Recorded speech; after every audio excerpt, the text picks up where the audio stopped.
Everyone, welcome back. My name is Galaxy Parmar. जैसे कि आप लोग ने थंबनेल में ऑलरेडी देख लिया है कि आज मैं आपके सामने अलजेब्रा का जो चैप्टर नंबर 4 है फाइनेंशियल प्लानिंग, इसका वन शॉट वीडियो लेके आ गई हूँ। इस वीडियो में आपको पूरा चैप्टर मिलने वाला है। पूरा चैप्टर का मतलब ये होता है कि मैं आपको कॉन्सेप्ट बताऊंगी और उस कॉन्सेप्ट के रिलेटेड 2-3 एग्जाम्पल्स भी लूंगी ताकि आपको समझ में आ सके। ठीक है, एग्जाम्पल्स मतलब यस, मैं क्वेश्चंस भी कराने वाली हूँ। तो इस वीडियो में आपको कॉन्सेप्ट प्लस क्वेश्चंस भी मिलने वाले हैं ताकि आपका ये जो फाइनेंशियल प्लानिंग का जो चैप्टर है वो बहुत अच्छे से और अच्छे से रिवाइज हो सके। ठीक है, तो चलो हम लोग वीडियो को स्टार्ट करते हैं। ज्यादा बकबक मैं नहीं करूंगी। प्लीज वीडियो के लेंथ पे मत जाना। वीडियो का लेंथ में भी थोड़ा बड़ा हो सकता है, लेकिन अभी आप ही सोचो ना, एक वीडियो में पूरा चैप्टर कराना ये हमारे लिए बहुत चैलेंजिंग हो जाता है। यस, बहुत चैलेंजिंग हो जाता है क्योंकि उसमें सब चीज कवर होनी चाहिए। अगर मान लो कुछ चीज छूट गई तो अच्छा नहीं लगेगा। तो पूरा वीडियो देखना।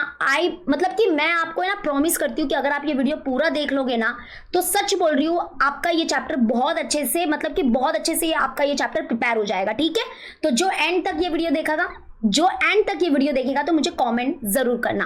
बस 2-3 चीजें मैं बोलना चाहती हूँ कि हैंड रिटन नोट्स डाउनलोड कर लेना। ठीक है, लिंक डिस्क्रिप्शन में मिलेगा। पूरे अलजेब्रा के जो हैंड रिटन नोट्स हैं एंड ज्योमेट्री के हैंड रिटन नोट्स है वो मैंने दे दिए हैं, तो लिंक डिस्क्रिप्शन में मिल जाएगा। और टेलीग्राम ग्रुप भी ज्वाइन कर लेना। तो चलो हम लोग स्टार्ट करते हैं प्रैक्टिस सेट 4.1 से। इसका बेसिक कॉन्सेप्ट देखेंगे जिसमें हम लोग देखेंगे इंट्रोडक्शन टू जीएसटी। तो चलो हम लोग जीएसटी को समझते हैं। तो सबसे पहले हम लोग देखेंगे कि जीएसटी का फुल फॉर्म क्या है। तो जीएसटी का फुल फॉर्म है goods and service tax. I know आपको ये पता है, लेकिन इसको याद रखना, मे बी ये एमसीक्यू में पूछा जा सकता है। तो जीएसटी का फुल फॉर्म है गुड्स एंड सर्विस टैक्स। अभी गुड्स का मतलब क्या होता है? गुड्स का मतलब होता है सामान। तो ऐसे कौन कौन से सामान है जो जीएसटी के अंडर आते हैं, यानी कि जिसपे टैक्स लिया जाता है? तो बहुत सारे सामान है, जैसे कि वॉशिंग मशीन है, फ्रिज है, लैपटॉप है ना, बहुत सारे सामान है। वैसे खाने पीने का भी बहुत सारा सामान है जिसके ऊपर टैक्स लिया जाता है, जैसे कि कॉफी हो गया, आइसक्रीम हो गया। तो ये जो सारे सामान है ना, इनको बोला जाता है गुड्स। और सर्विसेज मतलब क्या? तो यहाँ पे देखो बहुत सारे सर्विसेज होती है जो जीएसटी के अंडर आती है। जैसे कि मान लो कि हम रिसोर्ट में जा रहे हैं, तो रिसोर्ट में जा रहे हैं तो वहाँ पे हमको सर्विसेज मिलती है, फैसिलिटीज मिलती है। तो वहाँ पे ये एक टाइप का सर्विस हो गया। कुरियर सर्विसेज है, रेलवे सर्विसेज है। तो ये सारे हमारे सर्विसेज है जो जीएसटी के अंडर आते हैं। तो ऐसे बहुत सारे गुड्स है और बहुत सारे सर्विसेज है जो जीएसटी के अंडर आते हैं। तो ये जो सारे गुड्स है और ये जो सारे सर्विसेज है, इनके ऊपर जो टैक्स लिया जाता है ना, उसी को हम लोग बोलते हैं goods and service tax. Okay, समझ में आ गया? ओके, अभी यहाँ पे देखो ये जीएसटी कैसे इंट्रोड्यूस हुआ, पहले वो समझते हैं। तो जीएसटी के पहले क्या होता था ना कि अलग अलग गुड्स और अलग अलग सर्विसेज पे अलग अलग टैक्सेस लिए जाते थे। जैसे कि एक एग्जांपल से समझाती हूँ। अगर मान लो कभी हम लोग मूवी देखने जा रहे हैं, तो पहले क्या होता था, मतलब जीएसटी के पहले क्या होता था कि जब हम मूवी देखने जा रहे हैं ना, तो तब हमसे एंटरटेनमेंट टैक्स लिया जाता था।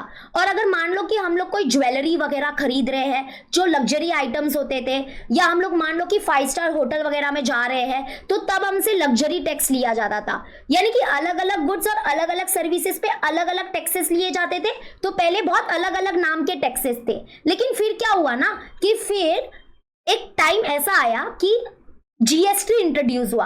और जीएसटी क्या है? गुड्स एंड सर्विस टैक्स है। यानी कि ये जो सारे अलग अलग गुड्स और अलग अलग सर्विसेज पे अलग अलग टैक्सेस लिए जाते थे ना, वो अभी सब जीएसटी के अंडर आ चुके हैं। तो अभी जो सारे गुड्स है एंड जो सारे सर्विसेज है, उनके ऊपर सिर्फ एक टैक्स लिया जाएगा, दैट इज जीएसटी। तो यहाँ पे देखो, यहाँ पे ये चार्ट बना है जिसमें हमको ये समझ में आ रहा है कि ये जो सारे अलग अलग टैक्सेस है, ये सब अब जीएसटी के अंडर आ चुके हैं। इसलिए ऐसा बोला जाता है कि जो हमारा भारत देश है वो one nation one tax one market हो चुका है। यानी कि अभी जो हमारा भारत देश है वो सिर्फ एक ही टैक्स सिस्टम फॉलो करता है, दैट इज जीएसटी। गुड्स मतलब सामान हो गया, एस मतलब सर्विसेज हो गया, और उसके ऊपर जो टैक्स लिया जाता है उसी को बोलते हैं गुड्स एंड सर्विस टैक्स। ठीक है, अभी यहाँ पे देखो कुछ पॉइंट्स देख लो जीएसटी के जो एमसीक्यू में आ सकते हैं। सबसे पहला तो मैंने पहले ही बता दिया था, जीएसटी जो है, जीएसटी का जो फुल फॉर्म है that is goods and service tax. ठीक है, the second point is GST एक इनडायरेक्ट टैक्स है। हाँ जी, ये एमसीक्यू में आता है। अभी आपको मानो समझ में नहीं आ रहा है, जीएसटी एक इनडायरेक्ट टैक्स है। अभी ये इनडायरेक्ट का मतलब क्या होता है? तो टेंशन मत लेना, जब हम लोग प्रैक्टिस सेट 4.2 के बेसिक कॉन्सेप्ट करेंगे ना, तो मैं आपको समझाऊंगी कि जीएसटी को इनडायरेक्ट टैक्स क्यों बोलते हैं। ठीक है, तो अभी आपको बस याद रखना, याद रखना है कि जीएसटी एक इनडायरेक्ट टैक्स है। उसके बाद आ जाते हैं थर्ड पॉइंट देख लो कि जो हमारा भारत देश है उसमें जीएसटी कब से इंपोज हुआ, मतलब कब से इंप्लीमेंट होना चालू हुआ। तो यहाँ पे बोला है the goods and service tax, जिसको हम लोग जीएसटी बोलते हैं शॉर्टकट में, was impose in India on July 1, 2017। तो ये वाला जो डेट है प्लीज इसको याद कर लेना, क्योंकि ये बहुत बार एमसीक्यू में आ चुका है, मतलब यानी कि एक बार आ चुका है। तो इसको बस याद रख लेना कि इंडिया में जीएसटी जो है वो कब से इंपोज हुआ, 1 जुलाई 2017 से। ठीक है, समझ में आ गया? ओके, चलो अभी आगे देखते हैं। तो अभी तो मैंने आपको जीएसटी का इंट्रोडक्शन दे ही दिया है। जीएसटी एक बहुत ही सिंपल चीज है, और वो क्या है कि गुड्स और सर्विसेज पे जो टैक्स लिया जाता है उसी को बस जीएसटी बोलते हैं, इसमें कुछ और है ही नहीं। अभी यहाँ पे ध्यान से सुनना, अभी हम एक नेक्स्ट टॉपिक कर रहे हैं, दैट इज जीएसटी आईएन। तो सबसे पहले हम लोग देखते हैं कि जीएसटी आईएन का फुल फॉर्म क्या है। तो जीएसटी आईएन का फुल फॉर्म देखो क्या होगा। पहले तो देखो यहाँ पे जीएसटी है, तो जीएसटी का फुल फॉर्म होता है गुड्स एंड सर्विस टैक्स, ठीक है। और यहाँ पे ये नया क्या आ गया, आईएन आ गया। तो आईएन मतलब क्या, आइडेंटिफिकेशन नंबर, ठीक है। तो जीएसटी आईएन का फुल फॉर्म है goods and service tax identification number, मतलब ये कोई नंबर है, बट ये नंबर क्यों है, किसके पास है? तो ध्यान से सुनना, यहाँ पे देखो ये नंबर वैसे बिजनेस ओनर्स के पास होता है जिन बिजनेस ने पिछले साल 20 लाख से ज्यादा की कमाई की है। ध्यान से सुनना, मैं इसको थोड़ा मतलब ज्यादा डिटेल में नहीं जाएंगे क्योंकि इसका कोई मतलब नहीं है, हमको बस इसका जीएसटी आईएन का फुल फॉर्म याद रखना है। तो यहाँ पे देखो ऐसे कुछ बिजनेसेस होते हैं जो बहुत अच्छा धंधा करते हैं, और मान लो अगर कोई बिजनेस है उन्होंने पिछले साल 20 लाख से ज्यादा की कमाई की थी, तो वो जो बिजनेस के ओनर्स है उनको ये नंबर लेना पड़ता है। और ये नंबर क्यों लेते हैं, क्योंकि इस नंबर के थ्रू वो क्या करते हैं कि जो कस्टमर उनको जीएसटी दे रहा है ना, अभी देखो कस्टमर क्या करेगा, देखो ध्यान से सुनना, कस्टमर क्या करेगा, दुकान में जाएगा और दुकान से क्या करेगा, वो कुछ गुड्स खरीदेगा, मतलब प्रोडक्ट खरीदेगा।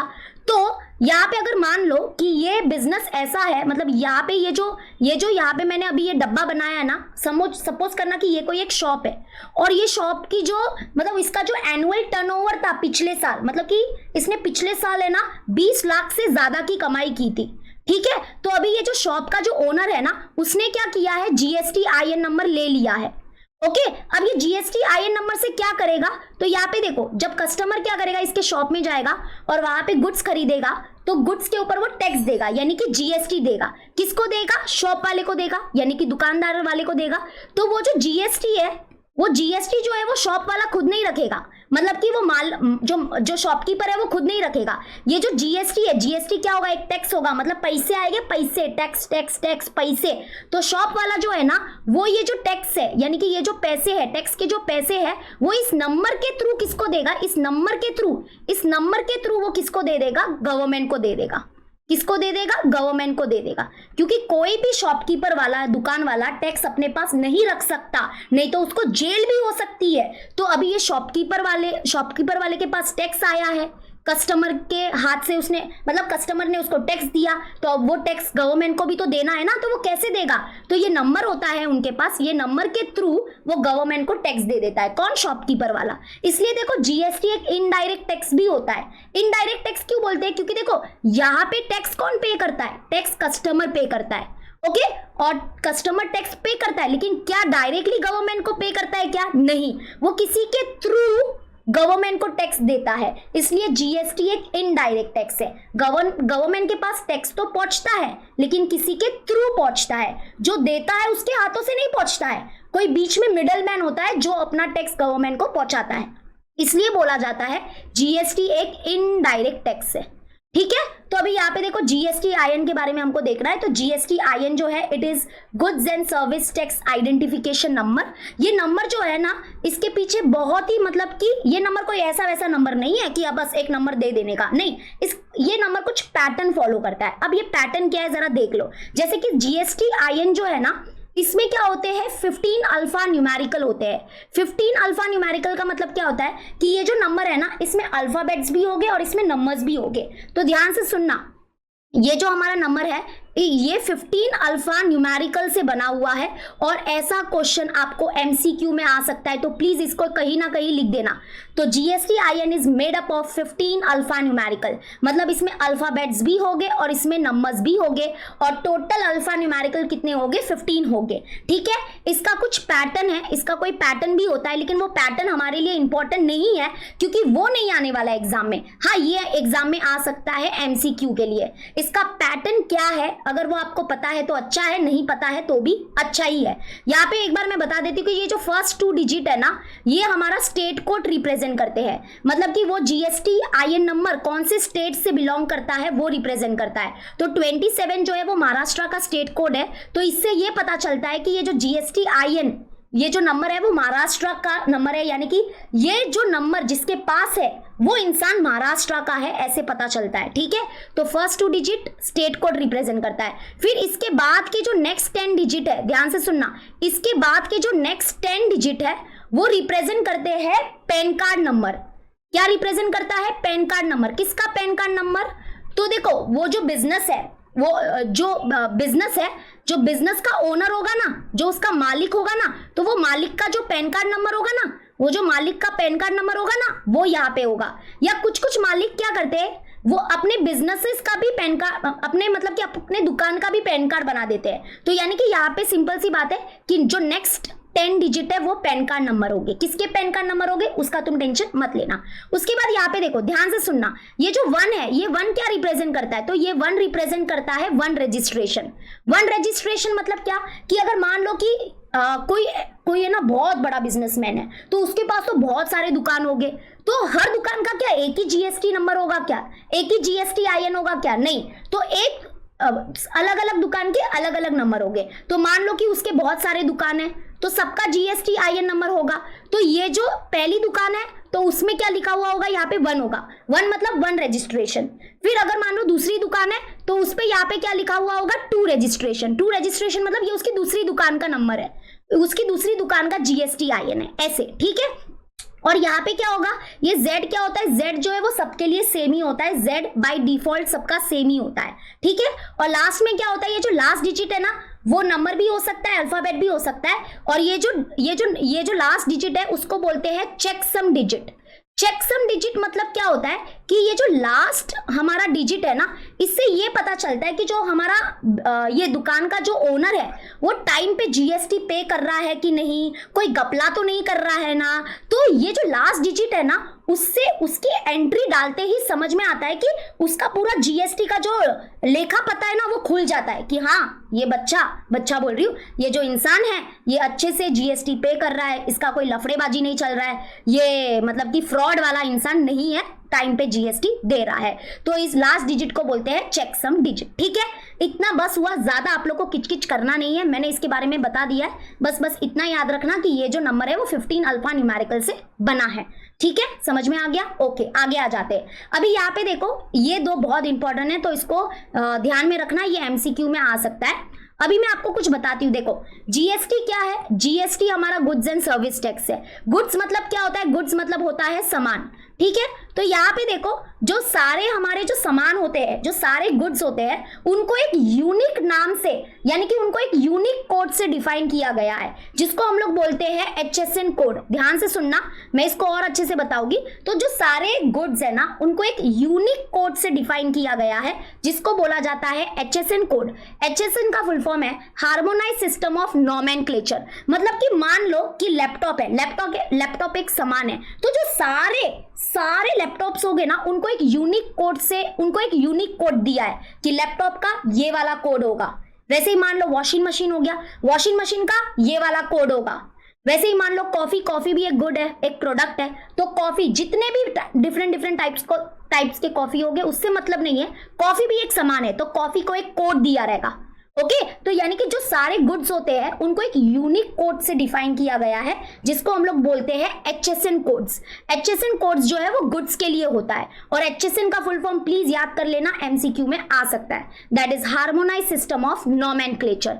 वैसे ही जो S मतलब सर्विसेज, तो यानी कि जो भी हमारे सर्विसेज है उनको भी एक यूनिक कोड से डिफाइन किया गया है, जिसको हम लोग बोलते हैं SAC। सेक का फुल फॉर्म है सर्विस अकाउंटिंग कोड। तो सर्विस अकाउंटिंग कोड जो है वो किसके लिए होता है, सर्विसेज के लिए होता है। जैसे कि कुरियर के सर्विसेज है, उनको एक कोड से डिफाइन किया गया है। रेलवे सर्विसेज हो गए, उनको एक कोड दिया गया है कि जो भी रेलवे सर्विसेज है उनको ये वाला कोड दिया गया है। ओके, तो यहाँ पे बस ध्यान रखना है, सारे गुड्स को यूनिक कोड से डिफाइन किया गया है, दैट इज HSN कोड, और सारे सर्विसेज को एक यूनिक कोड से डिफाइन किया गया है, that is SAC. SAC services के लिए होता है, HSN कोड गुड्स के लिए होता है। ये याद रखना, MCQ में आ सकता है।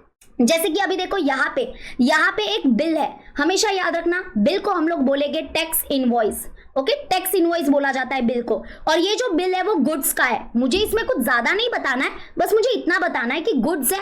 तो गुड्स में क्या होता है कि देखो ये जो हमारे पेड़े, चॉकलेट, आइसक्रीम, ब्रेड, बटर, ये सारे हमारे गुड्स है, और सारे गुड्स को एक यूनिक कोड से डिफाइन किया गया होगा जिसको बोलते हैं HSN कोड। तो यहाँ पे देखो पेड़े का HSN कोड ये है, चॉकलेट का HSN कोड ये है, आइसक्रीम का ये है। आपको HSN कोड याद नहीं करना है, टेंशन मत लो, बस मैं आपको समझा रही हूँ। तो ये देखो गुड्स का टैक्स इनवॉइस है, ठीक है। किसी ने कुछ सामान खरीदे होंगे तो उसको देखो बिल मिला है यहाँ पे। फिर आगे आ जाते हैं हम लोग, यहाँ पे देखो सर्विसेज। तो जो भी हमारे सर्विसेज होते हैं उनको एक यूनिक कोड से डिफाइन किया जाता है जिसको बोलते हैं सेक। तो यहाँ पे कोई तो मतलब खाना खाने के लिए गया था, कोई रेस्टोरेंट में शायद गया होगा, तो वहां पे देखो उसको बहुत सारे सर्विसेज मिली। क्या क्या सर्विसेज मिली, उसको कॉफी दिया गया खाने पीने के लिए, मसाला टी दिया, मसाला डोसा दिया, तो ये सारे सर्विसेज उसको प्रोवाइड किए गए हैं। तो जो कॉफी वाली सर्विस है उसको इस कोड से डिफाइन किया गया है।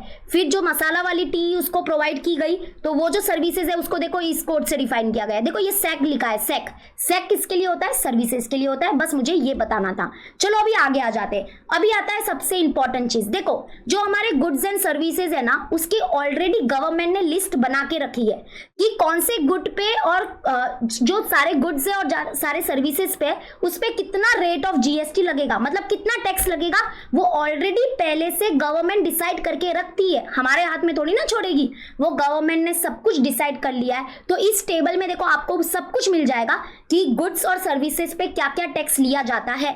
तो यहाँ पे देखो कोई कोई ऐसे भी गुड्स होते हैं और कोई कोई ऐसे भी सर्विसेज होते हैं जिसमें 0% GST लिया जाता है, मतलब कुछ भी GST नहीं लिया जाता, जिसको बोलते हैं जीरो रेटेड। वो जीरो रेटेड होते हैं गुड्स एंड सर्विसेज जिसके ऊपर टैक्स नहीं लिया जाता, ठीक है। आपको टेंशन मत लो, ये सब याद नहीं करना है, मैं सिर्फ बता रही हूँ, एक नॉलेज दे रही हूँ आपको। उसके बाद देखो ऐसे भी गुड्स एंड देखो यहाँ पे है ना परसेंटेज ऑलरेडी डिफाइन होता है। क्या क्या परसेंटेज डिफाइन होता है, या तो 5% लगता है, 12% लगता है, 18% लगता है, या 28% लगता है। बस यही परसेंट लगता है, इसके अलावा 7%, 10% ना ना ना ना ना। आप क्वेश्चन में भी देखना, जब भी रेट ऑफ GST होगा तो इसी में से कुछ ना कुछ होगा। तो आप अपने मर्जी से कुछ नहीं कि 10% GST लगेगा, नहीं नहीं नहीं। यहाँ पे है ना ऑलरेडी डिफाइन किया गया है, या तो गुड्स और सर्विस के ऊपर 0% लिया जा सकता है, या 5% लिया जा सकता है, या 12% लिया जा सकता है, या फिर 18% लिया जा सकता है। और जो बहुत लग्जरी वाली जो आइटम्स होती है ना उसके ऊपर 28% GST लिया जाता है। तो यानी कि यहाँ पे देखो यही है हमारे रेट ऑफ GST। तो अलग अलग गुड्स और अलग अलग सर्विसेज पे इसी में से कुछ ना कुछ रेट लिया जाएगा, ठीक है। तो लो रेटेड जो गुड्स एंड सर्विसेज है वो यहाँ पे इस टेबल में आपको दिख जाएंगे, इस रो में। उसके बाद स्टैंडर्ड रेटेड जो है दैट इज 12% और 18%। तो यहाँ पे बहुत सारे जो गुड्स एंड सर्विसेज है जिसपे 12% और 18% लिया जाता है। तो आपको टेंशन नहीं लेना है, आपको ऑलरेडी क्वेश्चन में मेंशन होगा कि गुड के ऊपर कितना GST लग रहा है और सर्विसेज के ऊपर कितना GST लग रहा है।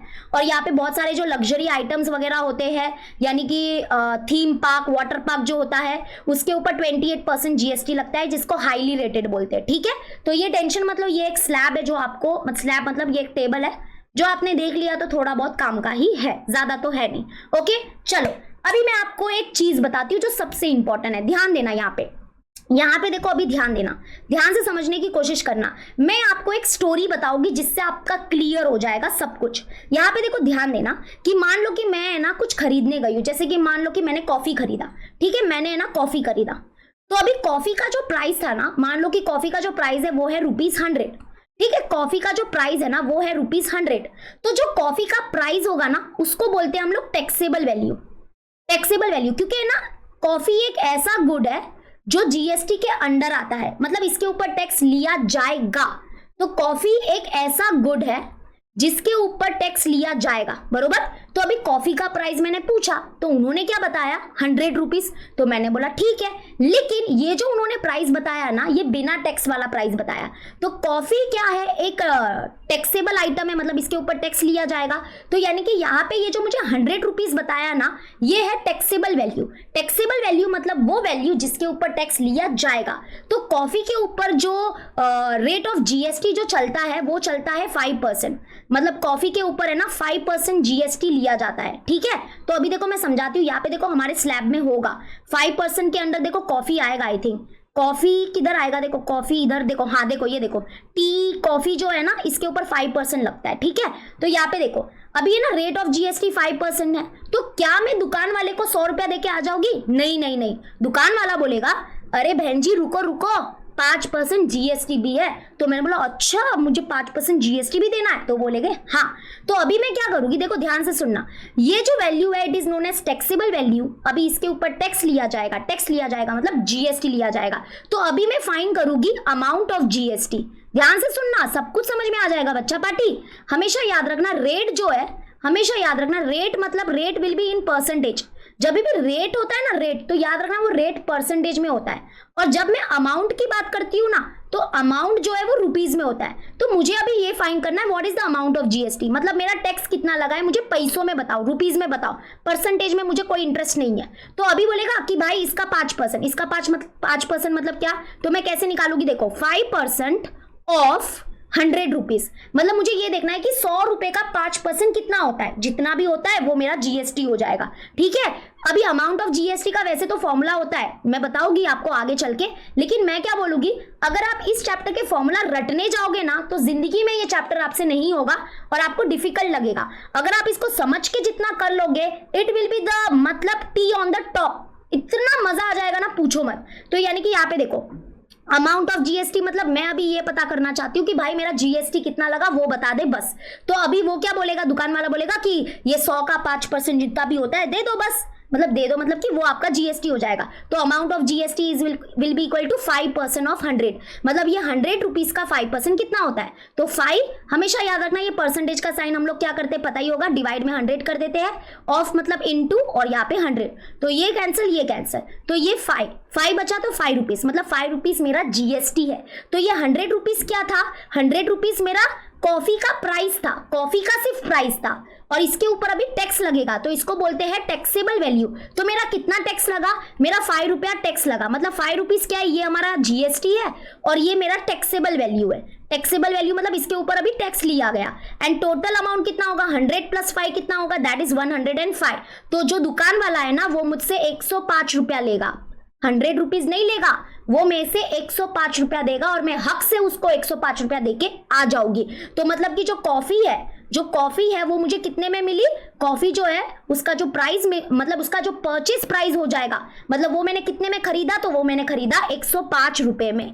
समझ में आया, ये taxable value plus amount of GST is equal to the purchase price of the coffee, वो इतने में मुझे कॉफी पड़ा। अब देखो इधर ध्यान रखना कि जीएसटी जो होते हैं ना, हमारा जो जीएसटी है ना उसके दो कंपोनेंट है, एक होता है सीजीएसटी और एक होता है एसजीएसटी।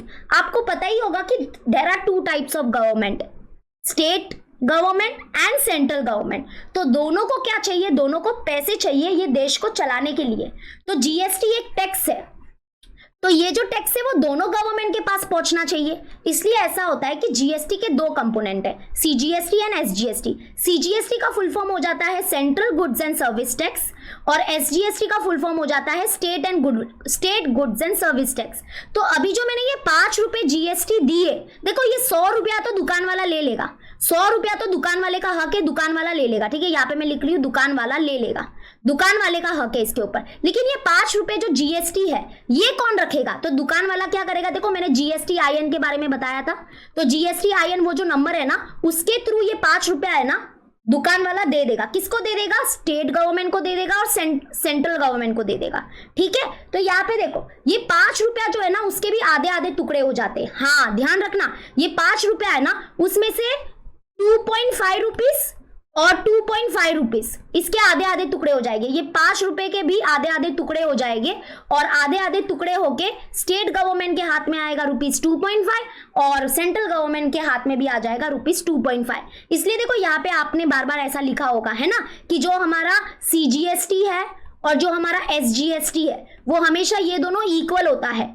और ये किसके इक्वल होता है? That is equal to half of GST, GST का आधा होता है। ठीक है, तो ये हमेशा याद रखना, तो ये हमेशा याद रखना कि GST के दो कंपोनेंट है, CGST SGST, और दोनों हमेशा इक्वल होंगे। सेंट्रल गवर्नमेंट और स्टेट गवर्नमेंट के पास सेम पैसे जाते हैं और दोनों किसके इक्वल होते हैं? That is half of GST, GST का आधा कर लेने का, आधा जो होगा वो दोनों रख लेंगे, CGST एंड SGST। ठीक है, तो ये हमेशा याद रखना। ये जो 5 रुपए है उसके 2 इक्वल पार्ट्स हो जाएंगे, तो ₹2.5 स्टेट सेंट्रल गवर्नमेंट ले लेगा और ₹2.5 स्टेट गवर्नमेंट ले लेगा। ठीक है, तो ये हो गया हमारा इंट्रोडक्शन। आई होप आपको समझ में आ गया होगा। देखो यहाँ पे एक बिल बना हुआ है, ये बिल को थोड़ा अच्छे से अगर आप देखोगे तो आपको सब समझ में आ जाएगा। देखो यहाँ पे जो आइटम है वो क्या है? नमकीन। नमकीन एक गुड है, नमकीन एक गुड्स है और गुड्स को एक यूनिक कोड से डिफाइन किया जाता है जैसे कि HSN कोड। तो नमकीन का जो HSN कोड है वो ये है।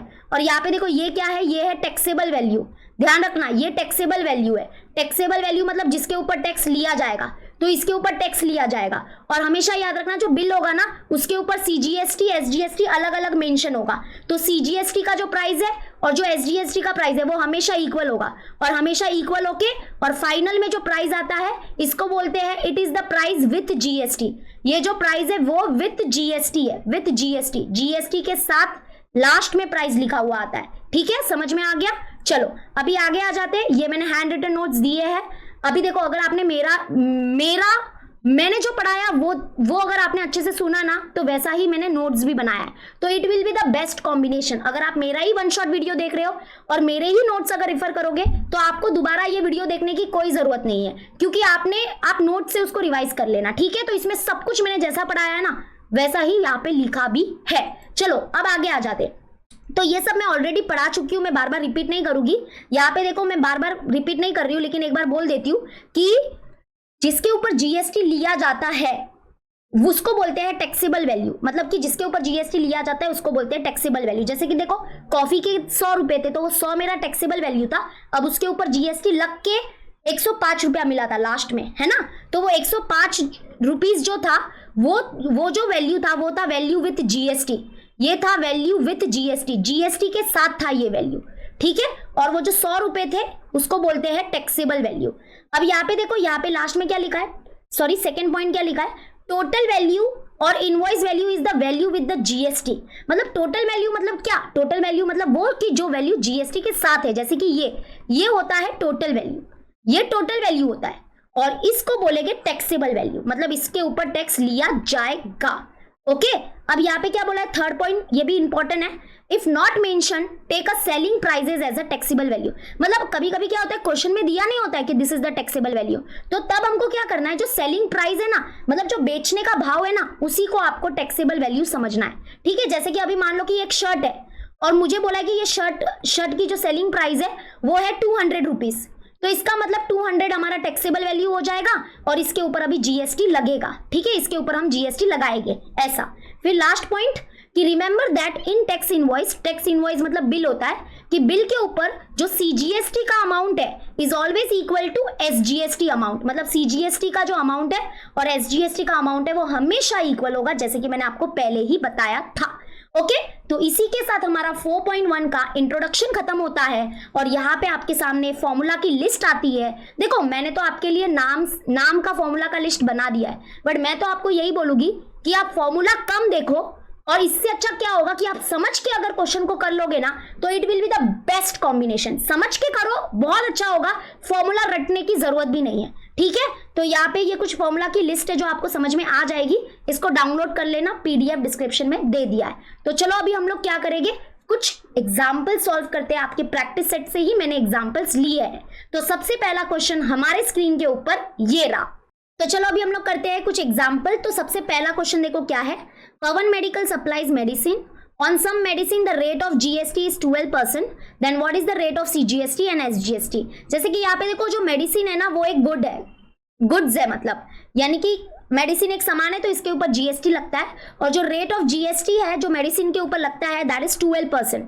तो हमको बताना है कि कुछ ऐसे मेडिसिन है जिसके ऊपर रेट जो है वो है 12%, रेट ऑफ जीएसटी जो है वो 12% है। तो हमको बताना है what is the rate of CGST and SGST. तो जैसे कि मैंने आपको पहले भी बताया, अभी भी बता रही हूँ कि जीएसटी के जो जीएसटी के दो कंपोनेंट है that is CGST and SGST. तो हमेशा याद रखना सीजीएसटी और एसजीएसटी दोनों हमेशा इक्वल होंगे, और ये दोनों किसके इक्वल होते हैं, ये जीएसटी के आधे होते हैं। तो यहाँ पे अगर रेट ऑफ जीएसटी 12% है तो रेट ऑफ सीजीएसटी हो जाएगा 6%, और रेट ऑफ सीजीएसटी 6% और रेट ऑफ एसजीएसटी भी कितना हो जाएगा 6%, क्योंकि 12 का हाफ होता है 6, तो 6% दोनों को मिलेगा। और हमेशा एक बात और याद रखना, अगर रेट बोला है ना तो रेट याद रखना, रेट परसेंटेज में होता है और अमाउंट जो है वो रुपीज में होता है, ठीक है। अभी देखो सेकेंड वन करते हैं। सेकेंड वन क्या है, on certain article if rate of CGST is 9%, मतलब कुछ एक आर्टिकल है जिसके ऊपर सीजीएसटी का जो रेट है, देखो रेट आया तो परसेंटेज में दिया है, तो रेट ऑफ सीजीएसटी 9% है। तो what is the rate of SGST, तो सिंपल सी बात है यार, अगर सीजीएसटी का रेट 9% है और एसजीएसटी का रेट भी क्या होगा फिर 9% होगा। क्यों, क्योंकि दोनों हमेशा इक्वल होते हैं। And what is the rate of GST, तो जीएसटी का रेट कितना हो जाएगा, तो जीएसटी क्या होता है, इनका डबल होता है, इनका डबल होता है, मतलब या तो सीजीएसटी का डबल लो या फिर एसजीएसटी का डबल लो।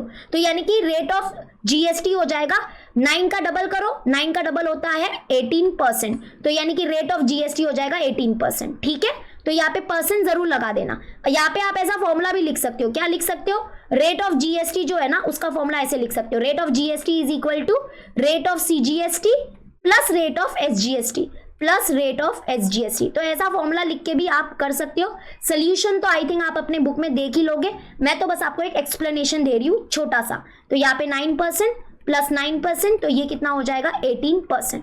Clear everyone. अभी आ जाते हैं, थोड़ा सा इंपॉर्टेंट क्वेश्चन करते हैं। क्या दिया देखो, यहाँ पे हमको बोला है miss Real Paint sold 2 tins of Lakshya paint and taxable value of each tin is ₹2800। If the rate of GST is 28%, then find the amount of CGST and amount of SGST charge in the tax invoice। मतलब यहाँ पे क्या बोला है कि एक real paint है, और यानी कि एक दुकान है या जो भी समझना है समझो।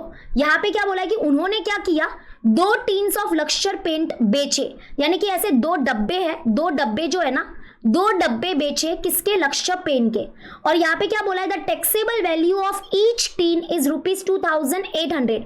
मतलब ईच टीन का मतलब क्या होता है, ईच टीन का मतलब होता है कि एक डब्बे का जो प्राइस है वो है 2800 रुपया, ठीक है। और यहाँ पे ये क्या है, ये टैक्सेबल वैल्यू है। टैक्सेबल वैल्यू है मतलब इसके ऊपर अभी टैक्स लिया जाएगा, लिया गया नहीं है।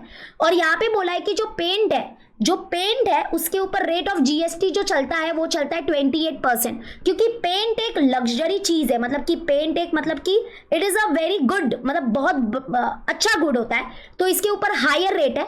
तो रेट ऑफ जीएसटी इज 28%। हमको क्या फाइंड करना है, हमको फाइंड करना है amount of CGST and amount of SGST. देखो यहाँ पे अमाउंट बोला है ना, तो अमाउंट रुपीज में होता है, तो परसेंटेज में नहीं बताना है। अगर हमको रेट ऑफ सीजीएसटी और रेट ऑफ एसजीएसटी बोलते तो वो तो 2 मिनट में बता देते, क्योंकि रेट ऑफ जीएसटी दिया है 28% का आधा करो तो रेट ऑफ सीजीएसटी और रेट ऑफ एसजीएसटी तो आराम से मिल जाता। लेकिन अमाउंट बोला है ना, तो अमाउंट रुपीज में बताना है हमको, ठीक है। तो अभी यहाँ पे क्या करेंगे हम लोग, तो हम लोग क्या करेंगे, देखो सबसे पहले तो यहाँ पे क्या दिया है, यहाँ पे ना 2 डब्बे बेचे गए, यानी कि 2 डब्बे लक्ष्य पेन के बेचे गए, और एक डब्बे की कीमत है 2800।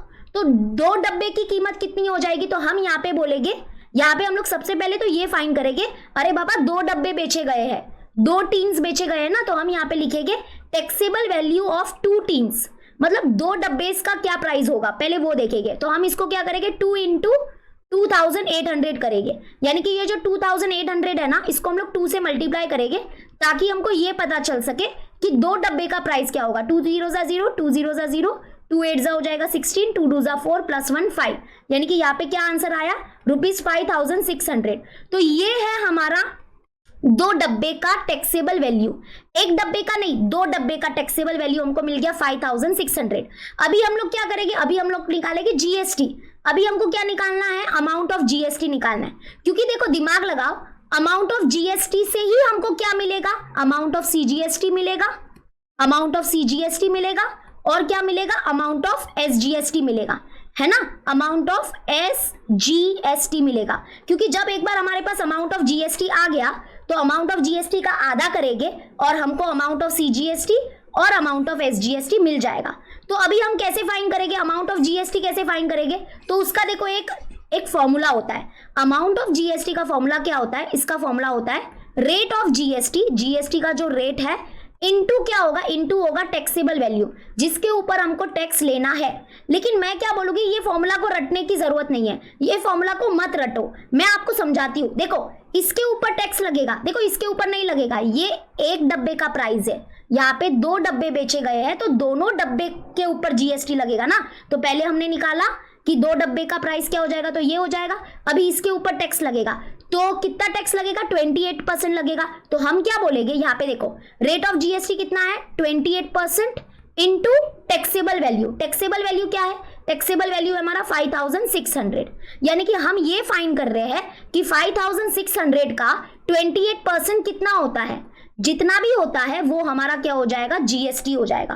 ठीक है, तो ऐसे निकालते हैं। तो हम ये देखना चाहते हैं कि 5600 का 28% कितना होता है, तो 28% का साइड डिवाइड में आ जाएगा, इनटू क्या आ जाएगा 5600। तो ये 2 कैंसिल, ये 2 कैंसिल, आप इन दोनों को मल्टीप्लाई करना, इन दोनों को मल्टीप्लाई करेंगे और जो भी हमारा आंसर आएगा वो यहाँ पे लिखेंगे, तो ये हो जाएगा अमाउंट ऑफ GST। लेकिन हमको क्या फाइंड करना है, amount of CGST and amount of SGST। तो जो भी यहाँ पे अमाउंट आएगा उसको डिवाइड बाई 2 करना, उसको आधा करना, उसको आधा करेंगे तो हमको क्या मिल जाएगा, अमाउंट ऑफ GST मिल जाएगा, सॉरी अमाउंट ऑफ CGST मिल जाएगा और अमाउंट ऑफ SGST मिल जाएगा। ठीक है, क्लियर हो रहा है कि नहीं, जल्दी जल्दी बताओ।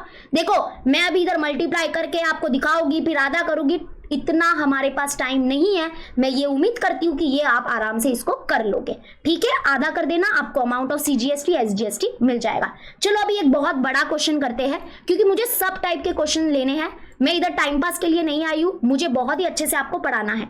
यहाँ पे देखो क्या दिया है, tip top electronic supplied an AC of 1.5 tons to a company, cost of AC supplied is 51,200 with GST, rate of CGST on AC is 14%, then find the following amount as shown in the text invoice of tiptop electronics. मतलब यहाँ पे देखो क्या दिया है कि एक electronics वाला है, उसने क्या किया, एक कंपनी है, उस पे क्या किया, उस कंपनी पे एक AC को सप्लाई किया गया। ओके, उस कंपनी को एक AC दी और वो AC जो है वो 1.5 टन की है, वो छोड़ो, उसका हमको कोई लेना देना नहीं है। The main important thing is क्या, कि जो AC का कॉस्ट है, यहाँ पे देखो हमको क्या दिया है, कॉस्ट ऑफ AC दिया है। तो कॉस्ट ऑफ AC क्या है, तो कॉस्ट ऑफ AC जो है वो है ₹51,200। लेकिन यहाँ पे ये जो कॉस्ट बताया है ना, वो विथ GST बताया है। ये तो बहुत ही अलग चीज है यार, यहाँ पे जो कॉस्ट बताया है वो विथ GST बताया है, मतलब ये जो यहाँ पे प्राइसिंग बताई है वो GST के साथ बताई है। ठीक है, इतना क्लियर हुआ। और यहाँ पे क्या बोला है, और क्या दिया है कि रेट ऑफ CGST हमको दिया है। रेट ऑफ CGST कितना है हमारे पास, 14% है।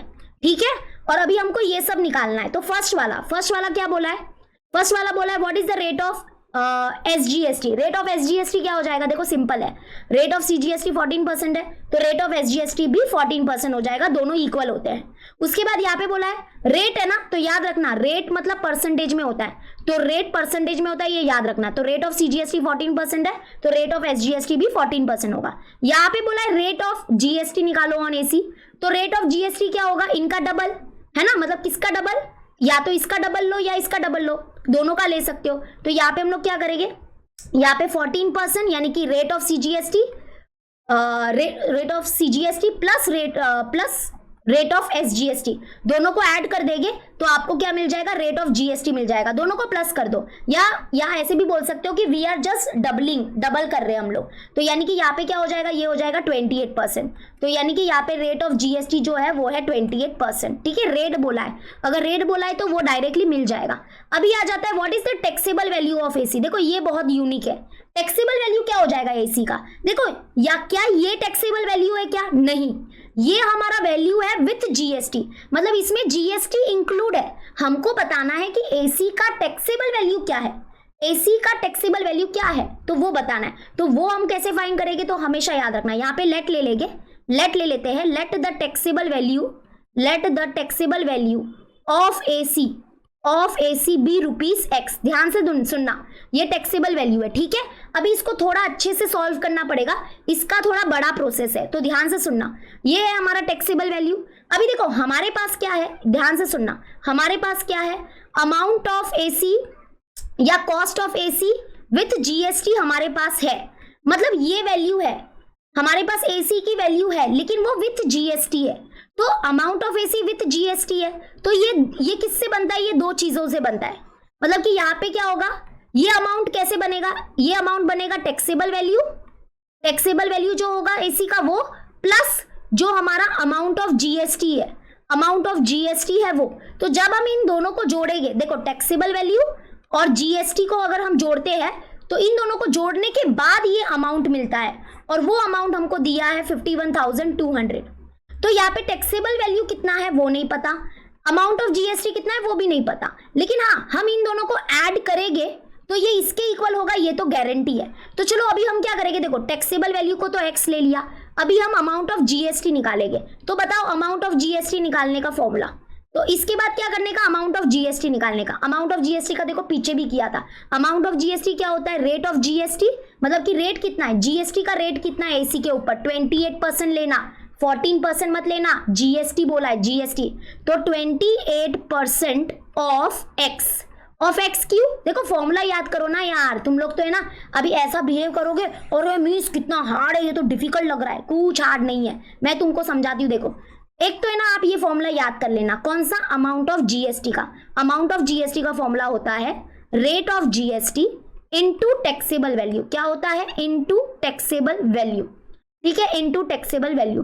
तो रेट ऑफ जीएसटी कितना है 28%, इनटू टैक्सेबल वैल्यू कितना है एक्स। मतलब यहाँ पे क्या होगा 28, ये परसेंटेज डिवाइड में लग जाएगा, इनटू एक्स। अभी इसको थोड़ा सॉल्व करो, 2 के टेबल में जाएगा, 2 मत करो डायरेक्टली 4 से करते, 4 2 जा 8 होगा, 2 बचेगा, 4 5 जा 20, यहाँ पे 4 7 जा 28 होता है। तो यहाँ पे क्या आ गया 7/25, और यहाँ पे ये x, और देखो ये अमाउंट है ना, तो मैंने क्या बोला था, अमाउंट रुपीज में होता है, तो यहाँ पे रुपीज लिख दो। अभी देखो मैंने आपको एक बताया था क्या, कि जो हमारा कॉस्ट ऑफ एसी है, cost of AC with GST, ये हमको दिया है, विथ जीएसटी हमको दिया है, cost of AC with GST दिया है। लेकिन ये कॉस्ट कैसे बनेगा, ये कॉस्ट दो चीजों से बनेगा, एक तो जो टैक्सेबल वैल्यू था एसी का वो, प्लस उसके ऊपर क्या लगा होगा, जीएसटी लगा होगा, प्लस उसके ऊपर जीएसटी लगा होगा, अमाउंट ऑफ जीएसटी। तो जब हम इन दोनों को ऐड करेंगे तो वो इसके इक्वल होगा। अभी हम सारे जगह पे वैल्यू पुट करेंगे, तो देखो ये हमारे पास है, ये भी है और ये भी है, बस इसको यहाँ पे वैल्यूज को पुट करो और इसको सॉल्व करना, और आपको एक्स मिल जाएगा। एक्स मतलब टैक्सेबल वैल्यू मिल जाएगा। जैसे कि यहाँ पे देखो कॉस्ट ऑफ एसी कितना है, कॉस्ट ऑफ एसी है 51,200, taxable value of AC x लिया है, प्लस जो जीएसटी मिला, अमाउंट ऑफ जीएसटी कितना मिला, दैट इज 7/25x। अभी इसको क्या करेंगे, क्रॉस मल्टीप्लाई करके सॉल्व करेंगे। तो 51,200 यहाँ पे कुछ नहीं है, मतलब अपॉन में क्या होगा 1 होगा, क्रॉस मल्टीप्लाई करो, x इंटू 25 क्या हो जाएगा 25x, प्लस 1 इंटू 7x क्या हो जाएगा 7x हो जाएगा, और अपॉन क्या होगा 25। बस अभी इसको सॉल्व करना, देखो कैसे सॉल्व करेंगे, 51,200 ये डिवाइड में उधर गया तो मल्टीप्लाई में हो जाएगा, and that is equal to, इन दोनों को ऐड करेंगे तो ये हो जाएगा 32x। अभी यहाँ पे 51,200 इंटू 25 और ये 32 है, यहाँ पे ये डिवाइड में आ जाएगा, मल्टीप्लाई में है ना, तो यहाँ पे ये डिवाइड में आ गया, and that is equal to x। और बस अभी इसको सॉल्व करना है। तो कैसे सॉल्व करेंगे, देखो यहाँ पे हम लोग छोटे छोटे नंबर्स लेते हैं और सॉल्व करते हैं। तो 2 1 जा 2, 1 बचेगा, 2 6 जा 12, फिर यहाँ पे क्या होगा, देखो 2 2 जा 4, 1 बचेगा, 2 5 जा 10, 1 बचेगा, 2 6 जा 12, और 0 और 0। ओके अभी देखो यहाँ पे 16 1 जा 16 होता है, और 16 जा 256 होता है। याद करो 16 का स्क्वायर 256 आप लिखते रहोगे तो ऐसे अंदाजा लगाया, और ये 2 0 है तो ये 2 0 लगा दो, ठीक है। तो अभी यहाँ पे ऊपर बचा 1600 और इंटू यहाँ पे क्या है 25, and that is equal to x, और दोनों को आप मल्टीप्लाई कर देना, आपको x की वैल्यू मिल जाएगी, ठीक है। तो मैं मल्टीप्लाई कर देती हूँ, ये 2 0 पीछे से लगा देती हूँ, एंड यहाँ पे क्या हो जाएगा 25 इंटू 16, 6 5 होता है 30, 6 2 12, 13 14 15, ओके 0 1 5 5, 1 2 2, यानी कि 0 0 1 और यहाँ पे 4, यानी कि यहाँ पे आ गया 400, यानी कि यहाँ पे मिला 40,000। 40,000 is the taxable value of AC, मतलब 40,000 जो एसी का प्राइस था और उसके ऊपर जीएसटी लगने के बाद जो प्राइस हुआ वो हुआ 51,200। क्लियर हो गया? तो थर्ड वन भी निकाल दिया। अब फोर्थ वन देखो क्या बोला है, what is the total amount of GST, GST कितना लगा। देखो जीएसटी कितना लगा बहुत सिंपल है, अगर आपको जीएसटी निकालना है ना तो यहाँ पे देखो हमने अमाउंट ऑफ जीएसटी ऑलरेडी निकाल के रखा है, ये देखो ये वाला। तो इस इक्वेशन में क्या करना, एक्स की वैल्यू आप पुट कर देना। एक्स की वैल्यू मतलब यहाँ पे एक्स की वैल्यू, एक्स क्या था, टैक्सेबल वैल्यू था, तो यहाँ पे जब आप एक्स की वैल्यू पुट कर दोगे ना तो आपको अमाउंट ऑफ जीएसटी मिल जाएगा। अमाउंट मतलब रुपीज में बताना है, तो यहाँ पे एक्स की वैल्यू पुट करना, आपको अमाउंट ऑफ जीएसटी मिल जाएगा। ये मैं आपको एज अ होमवर्क देती हूँ। उसके बाद नेक्स्ट क्या बोला है, व्हाट इज द, सॉरी यहाँ पे था टोटल अमाउंट ऑफ जीएसटी, इधर था टोटल अमाउंट ऑफ जीएसटी। कैसे निकालोगे पता है ना, एक्स की वैल्यू यहाँ पे पुट कर दो, आपको मिल जाएगा क्या, जीएसटी मिल जाएगा। ओके, और उसके बाद यहाँ पे what is the amount of CGST, तो देखो जो भी जीएसटी मिलेगा ना, जो भी अमाउंट ऑफ जीएसटी मिलेगा, फोर्थ वन में मिलेगा आपको अमाउंट ऑफ जीएसटी, उसका आधा कर देना तो अमाउंट ऑफ सीजीएसटी मिल जाएगा और अमाउंट ऑफ एसजीएसटी मिल जाएगा, मतलब ये दोनों भी मिल जाएगा। जब एक बार फोर्थ वाला मिल गया ना तो फिफ्थ वन और सिक्स्थ वन आराम से मिल जाएगा। ठीक है, समझ में आ गया? तो ये भी one of the important question था। आई होप आपको बहुत अच्छे से समझ में आ गया होगा।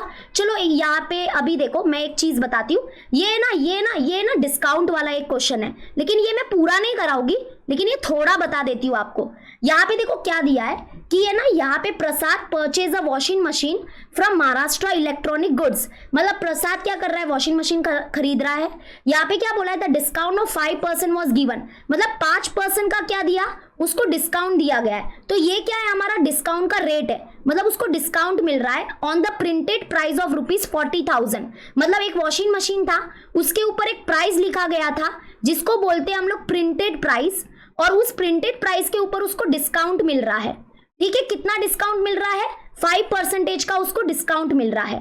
ठीक है, अभी हमको आगे क्या बोला है, the rate of GST charge was 28%, मतलब वॉशिंग मशीन के ऊपर जो जीएसटी है वो 28% लिया जाता है। Find the purchase price of washing machine, also find the amount of CGST and SGST shown in the tax invoice. मतलब हमको क्या फाइंड करना है कि वो जो प्रसाद है उसको ये वॉशिंग मशीन कितने में मिलेगी, मतलब उसके लिए ये जो वॉशिंग मशीन है उसका परचेज प्राइस क्या हो जाएगा। तो देखो परचेज प्राइस मतलब कि ये वॉशिंग मशीन वो कितने में खरीदेगा। तो यहाँ पे देखो उसको हमको क्या बताना है, परचेज प्राइस मतलब कि अमाउंट विथ जीएसटी बताना है, जीएसटी के साथ खरीदेगा ना, नहीं तो जीएसटी नहीं देगा तो उसको वो वॉशिंग मशीन घर पे भी लेके नहीं जाने देंगे। तो हमको ये बताना है कि what is the amount with GST. तो यहाँ पे ना देखो जीएसटी तो निकाल देंगे, लेकिन दिक्कत क्या है कि यहाँ पे टैक्सेबल वैल्यू दिया है क्या, टैक्सेबल वैल्यू नहीं है हमारे पास। टैक्सेबल वैल्यू मतलब वो वैल्यू जिसके ऊपर टैक्स लिया जाता है। तो टैक्सेबल वैल्यू क्या है, तो कुछ बच्चे समझ रहे होंगे कि 40,000 टैक्सेबल वैल्यू है, ना ना ना ना ना, ये प्रिंटेड प्राइस है। प्रिंटेड प्राइस मतलब देखो लिखा हुआ तो कुछ भी हो सकता है, लिखा हुआ तो 10 लाख हो सकता है, नहीं, लेकिन वहां पे डिस्काउंट मिल रहा है, तो 5% का डिस्काउंट मिल रहा है। तो अभी हम लोग देखेंगे कि कितना डिस्काउंट मिल रहा है भाई, नेट डिस्काउंट मिल रहा कितना है। तो नेट डिस्काउंट का एक फॉर्मूला होता है, नेट डिस्काउंट का फॉर्मूला होता है रेट ऑफ डिस्काउंट, ये मैंने ऑलरेडी फॉर्मूला की लिस्ट में इंक्लूड किया है। ठीक है, तो रेट ऑफ डिस्काउंट इनटू क्या होगा, इनटू होगा printed price, okay, printed price. जैसे कि रेट ऑफ डिस्काउंट कितना है 5% इनटू प्रिंटेड प्राइस कितना है 40,000। तो हम क्या करेंगे, यहाँ पे ऐसे निकाल रहे हैं कि ये 40,000 का 5% कितना होता है, जो भी होगा वो हमारा डिस्काउंट होगा। ओके, तो 5/100 इंटू 40,000, तो यहाँ पे 20 कट, 5 फोजा कितना होगा, 5 फोजा हो जाएगा 20, और ये 2 0 लग जाएंगे, तो 2 0 लग गए, मतलब 2,000 का डिस्काउंट मिला। अगर 2,000 का डिस्काउंट मिला है मतलब कि टैक्सेबल वैल्यू क्या हो जाएगा, देखो लिखा हुआ प्राइस तो 40,000 था, लेकिन प्रसाद बोलेगा नहीं 40,000 में मैं नहीं लेगा, मुझे डिस्काउंट चाहिए, तो उन्होंने डिस्काउंट दिया कितना, 5%। तो ये 40,000 का 5% कितना होता है, 40,000 का 5% होता है 2,000, तो 2,000 क्या हो जाएगा, माइनस हो जाएगा। तो यानी कि यहाँ पे अभी जो टैक्सेबल वैल्यू बना, जो टैक्सेबल वैल्यू है वो क्या है, टैक्सेबल वैल्यू होगा प्रिंटेड प्राइस, जो प्राइस लिखा हुआ था उसमें माइनस क्या हो जाएगा, डिस्काउंट हो जाएगा, नेट डिस्काउंट उसमें माइनस हो जाएगा। तो प्रिंटेड प्राइस था 40,000, उसमें माइनस कर देंगे 2,000, तो कितना बचा 38,000, तो 38,000 यहाँ पे हमारा टैक्सेबल वैल्यू है। अभी इसके ऊपर क्या लगेगा, टैक्स लगेगा, इसके ऊपर जीएसटी लगेगा, तो जीएसटी निकाल दो, 28% ऑफ इसका निकाल देना और फिर आप फाइंड कर लेना purchase price of the AC. ठीक है, एसी नहीं है सॉरी, वॉशिंग मशीन। तो मेरे को बस ये जो पार्ट है ना वो बताना था। अभी आगे का प्रोसेस आप कर सकते हो, आराम से करना है इसको। ठीक है, तो ये था हमारा 4.1। चलो अभी हम लोग 4.2 के कॉन्सेप्ट देखते हैं। तो चलो अभी हम लोग प्रैक्टिस इट 4.2 के बेसिक कॉन्सेप्ट्स देखते हैं। तो मैं बहुत ही फटाफट आपको बताऊंगी, और ये जो बेसिक कॉन्सेप्ट है इसका नाम है जीएसटी इन ट्रेडिंग चेन। यानी कि यहाँ पे भी हम लोग समझने वाले हैं कि ये जो हमारी ट्रेडिंग चेन है, ट्रेडिंग मतलब क्या, लेन देन। ठीक है, तो यहाँ पे देखो जो सामान है ना वो कस्टमर तक कैसे पहुंचता है वो हम समझते हैं, और उसके बीच में जीएसटी कैसे लिया जाता है सबसे, वो यहाँ पे हमको देखना है। तो इसलिए इसका नाम है जीएसटी इन ट्रेडिंग चेन। यानी कि यहाँ पे हम ये देखेंगे कि कैसे गवर्नमेंट तक जीएसटी पहुंचता है। तो यहाँ पे देखो सबसे पहले तो यहाँ पे कौन है, मैन्युफैक्चरर है। मैन्युफैक्चरर मतलब कौन, मैन्युफैक्चरर मतलब कि वो जो गुड्स को क्या करता है, बनाता है, तो वो हो गया मैन्युफैक्चरर। उसके बाद मैन्युफैक्चरर क्या करता है, वो जो गुड्स है वो होलसेलर को देता है। ठीक है, बहुत ही लार्ज क्वांटिटी में जो मैन्युफैक्चरर है वो होलसेलर को गुड देगा। होलसेलर भी बोल सकते हो या डिस्ट्रीब्यूटर भी बोल सकते हो। और फिर ये जो होलसेलर है ना वो क्या करते हैं, रिटेलर्स को गुड्स देते हैं। रिटेलर मतलब कि जो हमारे लोकल शॉप्स हो गए ना, बहुत सारे लोकल शॉप्स में गुड्स पहुंचाते हैं, और फिर रिटेलर क्या करते हैं, वो जो गुड्स है वो कस्टमर को बेच देते हैं। तो ऐसे करके हमारे पास क्या होता है, गुड्स पहुंचता है। तो ये जो यहाँ पे ये जो हमारी ट्रेडिंग चेन है इसमें जीएसटी कैसे इंप्लीमेंट होता है, चलो वो देखते हैं। तो सबसे पहले तो यहाँ पे देखो, मान लो कि हम एक एग्जांपल लेते हैं। मान लो कि एक मैन्युफैक्चरर है, उसने क्या किया, एक घड़ी बनाई। एक घड़ी उसने बनाई यानी कि मैन्युफैक्चर की, और उसने क्या किया कि वो जो घड़ी है ना वो 200 रुपए में होलसेलर को बेच दिया। ठीक है, मान लो एक ही घड़ी का एग्जाम्पल लेते हैं। मान लेते हैं कि मैन्युफैक्चरर ने एक घड़ी बनाई और वो जो घड़ी है उसने वो होलसेलर को 200 रुपए में बेच दी। ध्यान से समझ में, ध्यान से सुनना। और यहाँ पे ये मैन्युफैक्चरर ने क्या किया, उसने अपना प्रॉफिट वगैरह सब जो है ना वो सब उसने कटवट पुट कर लिया है, और उसने अपना मतलब प्रॉफिट उसने प्रॉफिट अपना रख दिया है, और उसने क्या किया, 200 रुपए में घड़ी किसको बेच दी, होलसेलर को बेच दी। तो यहाँ पे देखना, वॉच जो है ना, वॉच मतलब घड़ी, इसके ऊपर जो रेट ऑफ जीएसटी लगता है ना, रेट ऑफ जीएसटी कितना लगता है, रेट ऑफ जीएसटी लगता है 12%। कितना लगता है, 12% लगता है। ठीक है, तो अभी देखो मैन्युफैक्चरर ने क्या किया, होलसेलर को घड़ी बेच दी, लेकिन ये घड़ी कितने में बेची, 200 रुपए में बेची। लेकिन मैन्युफैक्चरर क्या बोलेगा होलसेलर को, ये जो 200 रुपए है ना वो तो घड़ी का प्राइस है, मतलब ये टैक्सेबल वैल्यू है, लेकिन इसके ऊपर अभी टैक्स भी लगेगा। तो यानी कि यहाँ पे टैक्स कितना लगेगा, 12% टैक्स लगेगा। तो होलसेलर क्या करेगा, 200 रुपए में घड़ी तो खरीद लेगा, लेकिन उसको टैक्स देना पड़ेगा। तो टैक्स कितना देगा, देखो यहाँ पे, तो अभी हम लोग निकालेंगे 12% ऑफ 200। 12% ऑफ 200 मतलब क्या कर रहे हैं हम लोग, जीएसटी निकाल रहे हैं। तो यहाँ पे अभी लिखेंगे 12/100, और ऑफ का मतलब होता है इनटू, और यहाँ पे 200। तो ये 2 0 कैंसिल, और 12 2 कितना हो जाएगा, 12 2 हो जाएगा हमारा 24। तो यानी कि यहाँ पे क्या समझ में आया कि होलसेलर क्या करेगा, मैन्युफैक्चरर को 24 रुपीज क्या करेगा, जीएसटी देगा। ओके, 200 रुपया तो देना ही है। देखो 200 प्लस 24, 200 रुपया तो वो वॉच का हो गया, प्लस 24 जीएसटी हो गया, मतलब टोटल कितना देगा, 224 देगा। लेकिन हमको मतलब किससे, अभी फिलहाल जीएसटी से मतलब है। तो यानी कि होलसेलर ने क्या किया, मैन्युफैक्चरर को 24 रुपीज दे दिया एज अ जीएसटी।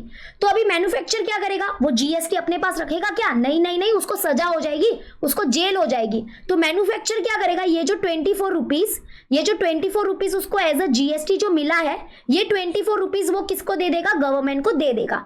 मतलब गवर्नमेंट को, मतलब कि देखो ये जीएसटी है तो जीएसटी के 2 पार्ट बन जाएंगे, सीजीएसटी और एसजीएसटी। पर वो सब छोड़ो, यानी कि इतना समझ में आ गया है कि ये 24 रुपीज जो है वो पहुंच गए गवर्नमेंट के पास, और मैन्युफैक्चरर क्या करेगा, 200 रुपए अपने जेब में रख देगा। ठीक है, क्योंकि उसने बेचा ना वॉच उसको। हाँ, उसके बाद आगे आ जाते।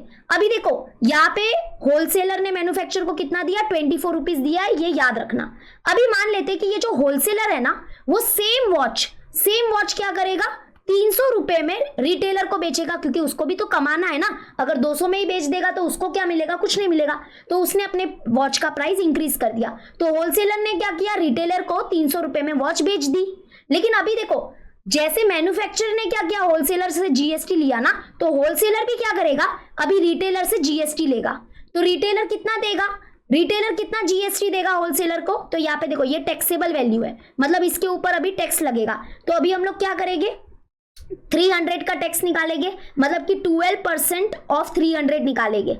ओके, मतलब अभी हम देखना चाहते हैं कि रिटेलर कितना जीएसटी देगा होलसेलर को। तो यहाँ पे 12/100 इंटू 300, तो यहाँ पे ये 20 कैंसिल, 12 3 कितना हो जाएगा, 36 रुपीज। मतलब रिटेलर क्या करेगा, होलसेलर को रुपीज 36 देगा।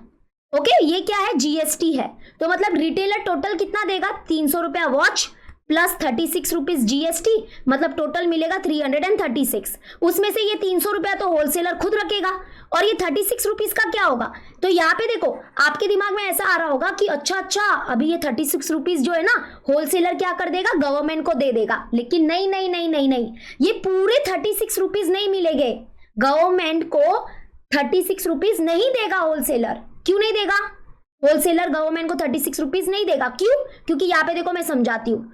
यहाँ पे ना होलसेलर क्या बोलेगा, ध्यान से सुनना, यही सबसे इंपॉर्टेंट है। होलसेलर क्या बोलेगा, देखो जब मैंने मैन्युफैक्चरर से वॉच खरीदा था तो मैंने 24 रुपीज दिया था, मैन्युफैक्चरर को क्या दिया था, 24 रुपीज दिया था। ये सब किसको बोल रहा है, गवर्नमेंट को बोल रहा है। गवर्नमेंट को बोलेगा कि मैं आपको 36 रुपीज नहीं दूंगा पूरा, क्यों, तो गवर्नमेंट उसको समझा, मतलब कि होलसेलर गवर्नमेंट को समझाएगा। वो बोलेगा कि जब मैंने मैन्युफैक्चरर से वॉच खरीदा था तो मैंने 24 रुपीज पे किया था, तो मैं मेरा 24 रुपीज फिर से ले रहा हूं, वो मुझे चाहिए। तो यानी कि अभी क्या होगा ना, 36 में से, ध्यान से सुनना, 36 रुपीज मिला उसको रिटेलर से, होलसेलर को 36 रुपीज मिला लीटर से बोल रही थी, रिटेलर से। तो 36 में से वो 24 रुपीज माइनस कर देगा।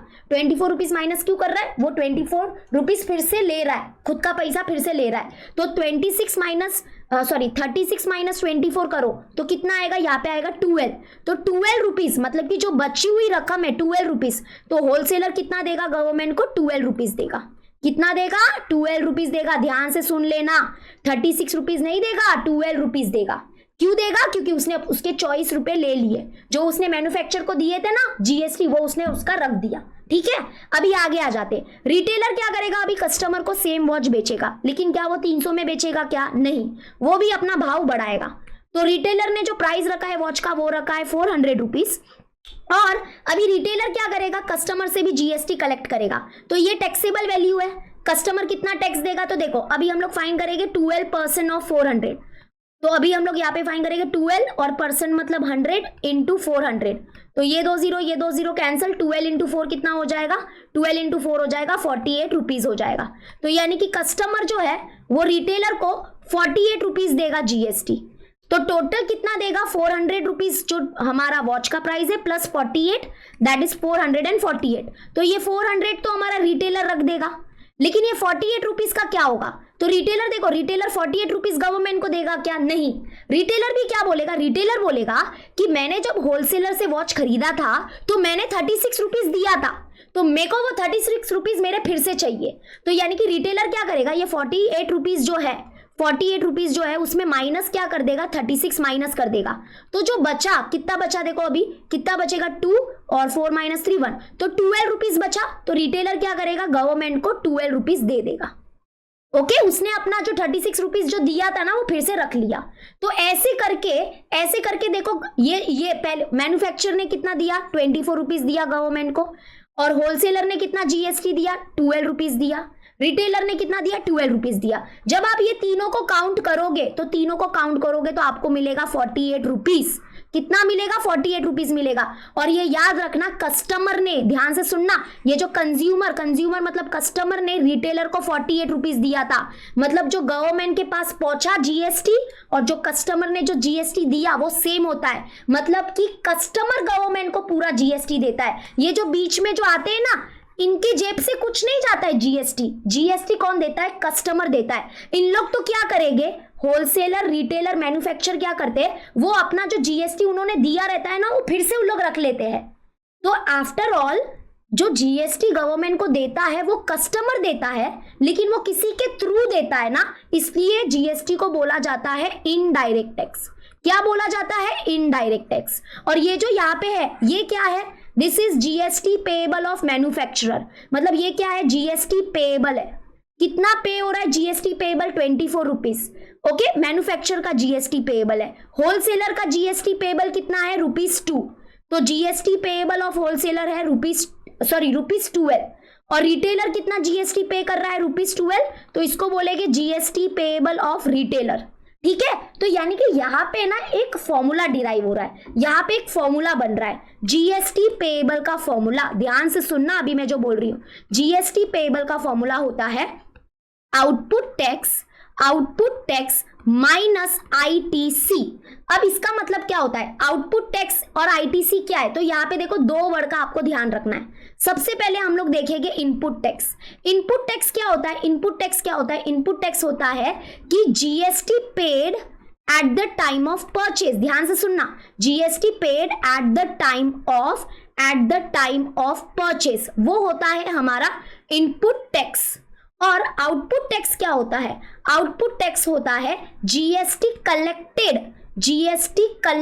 Eight the time of sale. ये दो वर्ड को अगर आप ध्यान रखोगे, अगर समझ में आ गया तो बहुत इजी है। देखो मैं समझाती हूँ। जैसे कि यहाँ पे थोड़ा समझना, यहाँ पे ना मैं अभी देखो एक बात बताती हूँ। जैसे कि हम लोग सबसे पहले हम लोग देखते हैं किसका? होलसेलर का देखते हैं। होलसेलर का देखेंगे। देखो होलसेलर जो है ना, इसने खरीदते टाइम जीएसटी पे किया था। देखो वॉच खरीदते टाइम इसने जीएसटी पे किया था, कितना? 24 रुपीज। तो होलसेलर का जो इनपुट टैक्स है, इनपुट टैक्स क्या होता है? इनपुट टैक्स मतलब GST paid at the time of purchase. Okay, तो कितना पे किया था? 24 रुपीज। तो होलसेलर का इनपुट टैक्स हो गया 24 रुपीज। और आउटपुट टैक्स क्या होता है? आउटपुट टैक्स होता है GST collected at the time of sale. मतलब जब होलसेलर ने वॉच बेचा था रिटेलर को, तो उसने कुछ जीएसटी कलेक्ट किया था। कितना कलेक्ट किया था? 36 रुपीज। तो यानी कि जो हमारा होलसेलर है उसका आउटपुट टैक्स क्या हो जाएगा? 36 रुपीज। ठीक है, तो इनपुट टैक्स क्या होता है? GST paid at the time of purchase, मतलब खरीदते टाइम जो जीएसटी दिया था उसको इनपुट टैक्स बोलते हैं, और बेचते टाइम जो जीएसटी कलेक्ट किया था उसको आउटपुट टैक्स बोलते हैं। और यहाँ पे हमारा फॉर्मूला क्या है? हमारा फॉर्मूला है जीएसटी पेएबल। जीएसटी पेएबल मतलब क्या? कि होलसेलर जो है वो गवर्नमेंट को कितना जीएसटी देगा उसको बोलते हैं जीएसटी पेएबल। तो जीएसटी पेएबल का फॉर्मूला है आउटपुट टैक्स माइनस आईटीसी। अच्छा, आईटीसी क्या होता है? आईटीसी मतलब इनपुट टैक्स क्रेडिट होता है। मतलब इनपुट टैक्स को ही हम लोग इनपुट टैक्स क्रेडिट भी बोलेंगे। तो आउटपुट टैक्स कितना है? 36, और आईटीसी मतलब इनपुट टैक्स क्रेडिट कितना है? 24। अच्छा, इसको इनपुट टैक्स क्रेडिट क्यों बोलते हैं? क्योंकि यहाँ पे है ना होलसेलर क्या बोलेगा कि देखो मैंने खरीदते टाइम जीएसटी पे किया था ना, तो मैं अभी वो क्या कर रहा हूँ? क्रेडिट कर रहा हूँ मतलब फिर से ले रहा हूँ, इसलिए इनपुट टैक्स को इनपुट टैक्स क्रेडिट भी बोला जाता है। तो यहाँ पे 36 माइनस 24 करेंगे तो मिलेगा कितना?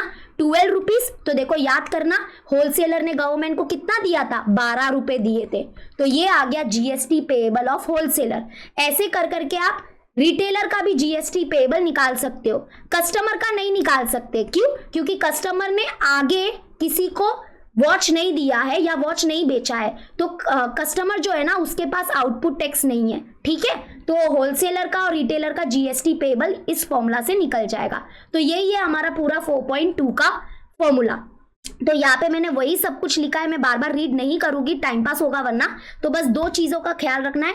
इनपुट टैक्स क्या होता है? GST paid at the time of purchase, and output tax होता है GST collected at the time of sale. और जीएसटी पेएबल, देखो जब भी आप पेएबल वर्ड सुनोगे ना, मतलब समझ जाना कि वो आउटपुट टैक्स और इनपुट टैक्स का क्वेश्चन है। तो जीएसटी पेएबल का फॉर्मूला है आउटपुट टैक्स माइनस आईटीसी। ठीक है, तो इसी के साथ अभी हम लोग क्या कर सकते हैं? हम लोग कुछ एग्जाम्पल्स देखेंगे 4.2 के। तो चलो अभी हम लोग क्या करेंगे? कुछ एग्जाम्पल सॉल्व करेंगे जो आपके प्रैक्टिस सेट 4.2 के ही है। तो यहाँ पे देखो क्या दिया है? Nazma is a proprietor of a firm registered under GST. She has paid GST of rupees 12,500 on purchase and collected 14,750 on sale. What is the amount of ITC to be claimed and what is the amount of GST payable? एक minute में यहाँ पे देख लेती हूँ कि audio बरोबर चल रहा है ना। हाँ, तो यहाँ पे देखो क्या दिया है कि जो नज़मा है ना वो एक ऐसा फर्म है जो जीएसटी के अंडर रजिस्टर है। जीएसटी के अंडर रजिस्टर है मतलब क्या कि ये जो नज़मा जो फर्म है ना, मतलब ये जो बिजनेस है ना, उसके पास क्या है, जीएसटी आईएन है। जीएसटी आईएन मतलब goods and service tax identification number है। और अगर ये नंबर जिसके पास होता है तो वो काबिल होता है गवर्नमेंट को जीएसटी देने के लिए। यानी कि नज़मा क्या कर सकती है, अभी गवर्नमेंट को जीएसटी दे सकती है। ठीक है, ये जो फर्म है वो गवर्नमेंट को जीएसटी दे सकती है। तो यहाँ पे क्या बोला है कि she has paid GST of rupees 12,500 on purchase. इसका मतलब क्या है कि जो नज़मा है ना उसने क्या किया, खरीदते टाइम जीएसटी पे किया, और वो जो जीएसटी है वो कितना पे किया, दैट इज 12,500। ठीक है, एंड क्या बोला है, and collected rupees 14,750 on cell. इसका मतलब क्या है कि नज़मा ने क्या किया, बेचते टाइम जीएसटी कलेक्ट किया। कितना जीएसटी कलेक्ट किया, 14,750। और यहाँ पे हमको क्या बोला है, what is the amount of ITC. ITC मतलब इनपुट टैक्स क्रेडिट, यानी कि जो नज़मा है वो कितना क्लेम कर सकती है। तो यहाँ पे क्या बोला है, what is the amount of ITC to be claimed, मतलब कि वो गवर्नमेंट को कितना क्लेम कर सकती है। तो यानी कि यहाँ पे हमको फाइंड करना है input tax credit, that is ITC हमको फाइंड करना है। और क्या फाइंड करना है, what is the amount of GST payable, यानी कि जो नज़मा है वो कितना जीएसटी पे करेगी गवर्नमेंट को, वो बताना है। देखो यहाँ पे जब भी आप पेबल वर्ड सुनते हो ना तो आपको पता ही होगा जीएसटी पेबल का फॉर्मूला क्या है। जीएसटी पेबल का फॉर्मूला है आउटपुट टैक्स माइनस आईटीसी। क्या है, आउटपुट टैक्स माइनस आईटीसी। तो हमको क्या फाइंड करना पड़ेगा, नज़मा का इनपुट टैक्स और आउटपुट टैक्स फाइंड करना पड़ेगा। तो जो इनपुट टैक्स होता है वही हमारा इनपुट टैक्स क्रेडिट भी होता है, और आउटपुट टैक्स क्या होता है वो तो हम फाइंड करेंगे। ठीक है, तो यहाँ पे देखो पहले मुझे बताओ what is input tax. Input tax होता है GST paid at the time of purchase, मतलब नज़मा ने जब खरीदा ना तो उसने जीएसटी पे किया होगा, तो वो हो जाता है इनपुट टैक्स। तो यानी कि यहाँ पे देखो ये 12,500 जो है वो नज़मा का इनपुट टैक्स है, यानी कि खरीदते टाइम जो जीएसटी दिया जाता है वो इनपुट टैक्स होता है, और बेचते टाइम जो जीएसटी कलेक्ट करते हैं उसको बोलते हैं output tax. Yes, very good. देखो यहाँ पे लिखा हुआ है, क्या लिखा है देखो, she has paid GST of rupees 12,500 on purchase, मतलब कि खरीदते टाइम उसने इतना जीएसटी पे किया था, तो ये input tax. And collected rupees 14,750 on sale. Sale मतलब बेचते टाइम उसने इतना जीएसटी कलेक्ट किया था, तो मतलब ये हो गया इनपुट टैक्स नज़मा का और ये हो गया आउटपुट टैक्स नज़मा का। ठीक है, अभी देखो क्वेश्चन क्या पूछा है, what is the amount of ITC to be claimed, मतलब कि जो नज़मा है वो कितना क्लेम करेगी, कितना क्लेम करेगी गवर्नमेंट को, तो वो क्लेम करेगी 12,500। मतलब वो गवर्नमेंट को बोलेगी ना कि ये 12,500 तो मेरा था, मैंने देखो दिया था, तो मैं ये फिर से ले लूँगी, मतलब ये फिर से मुझे क्रेडिट होना चाहिए। तो यानी कि यहाँ पे आईटीसी मतलब input tax credit, and input tax credit और इनपुट टैक्स एक ही होता है। तो यानी कि इनपुट टैक्स अगर कितना है 12,500 है ना, तो इनपुट टैक्स क्रेडिट भी क्या हो जाएगा 12,500। ठीक है, अब आ जाते हैं what is the amount of GST payable. तो मुझे बताओ जीएसटी पेबल कितना होगा नज़मा का। तो जीएसटी पेबल का फॉर्मूला तो अभी देखो आपके सामने है, that is output tax minus क्या करोगे, माइनस करेंगे आईटीसी। तो आउटपुट टैक्स कितना है, मतलब कितना जीएसटी कलेक्ट किया 14,750, और आईटीसी क्या है, मतलब आईटीसी मतलब इनपुट टैक्स क्रेडिट कितना है, दैट इज 12,500। मतलब कि इनपुट, ये आईटीसी मतलब इनपुट टैक्स क्रेडिट, मतलब ये क्रेडिट हो रहा है, किसको क्रेडिट हो रहा है, नज़मा को फिर से मिल रहा है ये प्राइस। ठीक है, इसलिए देखो वो माइनस कर रही है, तो यानी कि आप इसको माइनस करना, जो भी आंसर होगा वो हमारा जीएसटी पेबल हो जाएगा। ठीक है, माइनस करना तो आई थिंक मुझे लगता है आपको आता ही होगा, तो इतना बताने की जरूरत नहीं है। 5 ये 0 हो गया, 5 हो गया, 2 हो गया और 2, यानी कि रुपीज 2,250। ठीक है, तो ये आ गया हमारा आंसर। अभी यहाँ पे देखो नेक्स्ट क्वेश्चन, ये क्वेश्चन बड़ा इजी है, आप अच्छे से इसको आराम से कर सकते हो। एक बार इसको रीड करो और आराम से करो। क्या दिया देखो, अमीर enterprise purchase chocolate sauce bottle and paid GST of rupees 3,800. He sold those bottle to the Akbari Bros and collected GST of rupees 4,100. Mayank Food Corners purchased this bottle from Akbari Bros and paid GST of 4,500. Find the amount of GST payable at every stage of trading and also find the CGST and SGST payable. तो देखो question तो बहुत बड़ा है, लेकिन अगर आप इसको थोड़ा थोड़ा करके पढ़ोगे ना तो सबसे इजी क्वेश्चन है ये। देखो मैं समझाती हूँ। यहाँ पे ना 3 कैरेक्टर है। नंबर 1 है हमारा अमीर एंटरप्राइज। अमीर एंटरप्राइज क्या कर रहा है? तो अमीर enterprise purchase chocolate sauce bottle and paid GST of rupees 3,800। मतलब अमीर एंटरप्राइज ने क्या किया, कुछ चॉकलेट बॉटल है वो खरीदे और उसने क्या किया, जीएसटी पे किया। कितना जीएसटी पे किया? रुपीज 3,800। तो मतलब ये क्या हो गया, ये हो गया इनपुट टैक्स ऑफ अमीर एंटरप्राइज। देखो यहाँ पे जीएसटी पेएबल निकालना है, तो याद रखना जब भी जीएसटी पेएबल अगर बोला है ना तो मतलब आपको इनपुट टैक्स और आउटपुट टैक्स निकालना पड़ेगा। तो यहाँ पे बोला है एवरी स्टेज ऑफ ट्रेडिंग का जीएसटी पेएबल निकालो। तो यहाँ पे देखो अमीर एंटरप्राइज ने क्या किया, किसी से चॉकलेट सॉस बॉटल खरीदा, उसको कुछ जीएसटी दिया। तो कितना जीएसटी दिया? 3,800। तो मतलब कि यहाँ पे अमीर एंटरप्राइज का इनपुट टैक्स कितना हो गया? इनपुट टैक्स हो गया 3,800। ठीक है, ये क्लियर हो गया। अब देखो आगे क्या बोला, he sold those bottle to Akbari bros. मतलब अमीर एंटरप्राइज ने क्या किया, वो बॉटल अकबरी ब्रोस को बेच दिया and collected GST of rupees 4,100। और फिर यहाँ पे क्या बोला है कि अमीर एंटरप्राइज ने क्या किया, जब वो बॉटल अकबरी ब्रोस को बेचा ना तो अकबरी ब्रोस से उसने जीएसटी कलेक्ट किया। कितना कलेक्ट किया? 4,100 रुपीज। तो मतलब ये क्या हो गया, ये हो गया हमारा आउटपुट टैक्स। किसका आउटपुट टैक्स होगा? ये अमीर एंटरप्राइज का, है ना। देखो मुझे बताओ इनपुट टैक्स क्या होता है? इनपुट टैक्स होता है GST paid at the time of purchase. मतलब खरीदते टाइम जो जीएसटी देते हैं वो होता है इनपुट टैक्स, और बेचने के टाइम जो जीएसटी कलेक्ट किया वो होता है आउटपुट टैक्स। तो देखो ये जो अमीर एंटरप्राइज है उसका इनपुट टैक्स और आउटपुट टैक्स मिल गया ना, तो अभी हम क्या करेंगे, इसका जीएसटी पेएबल आराम से निकाल सकते हैं। तो जीएसटी पेएबल ऑफ अमीर एंटरप्राइज, इसका जीएसटी पेएबल का फॉर्मूला क्या होगा? फॉर्मूला क्या है? Output tax. आउटपुट टैक्स हमारा है 4,100 और माइनस आईटीसी। आईटीसी मतलब इनपुट टैक्स ही होता है, दैट इज ये वाला ही होगा। तो यानी कि 4,100 माइनस क्या हो जाएगा?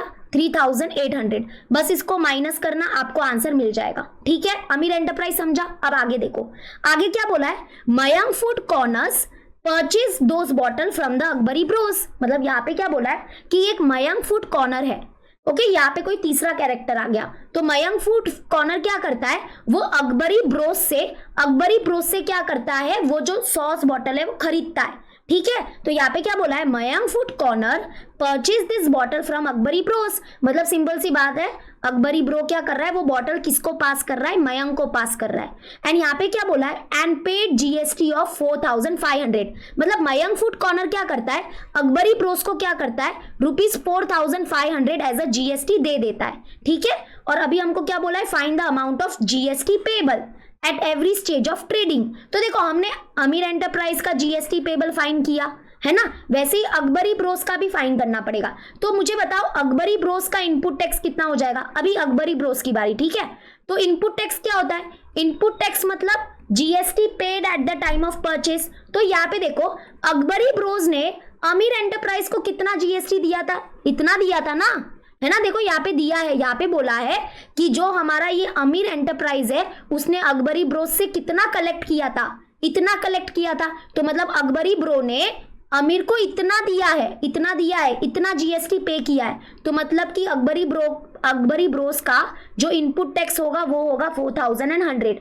हमेशा याद रखना, जो ये अमीर एंटरप्राइज का आउटपुट टैक्स होगा ना वही हमारा अकबरी ब्रोस का इनपुट टैक्स हो जाएगा। ठीक है, तो इनपुट टैक्स क्या हो गया? रुपीज 4,100।